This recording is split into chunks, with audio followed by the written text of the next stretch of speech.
તો અમદાવાદમાં એમટીએસની લાલિયાવાડી સામે આવે છે. કાળઝાળ ગરમીને લઈ એમસી હીટ એક્શન પ્લાન તૈયાર કર્યો, જેમાં એમટીએસ અને પીઆરટીએસના રૂટ પર ઓઆરએસ મૂકવાની જાહેરાત કરાઈ. તો આ તરફ શહેરમાં એમટીએસના અનેક બસ સ્ટેશન છાપરા વગરના અથવા તો શેડ વગરના હોવાનું પણ સામે આવ્યું છે.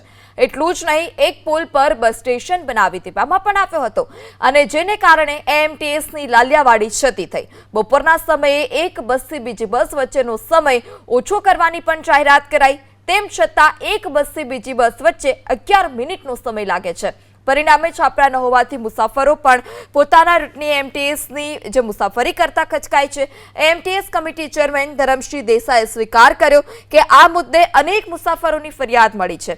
જોકે જૂના બસ સ્ટેશનમાં હાલના તબક્કે આ સુવિધા શરૂ કરવાનું શક્ય નથી, પણ જે નવા બસ સ્ટેશન ઊભા કરવામાં આવી રહ્યા છે તે સ્ટેશનમાં તમામ સ્થળોએ છાપરા કે શેડ રાખવા સૂચના અપાઈ.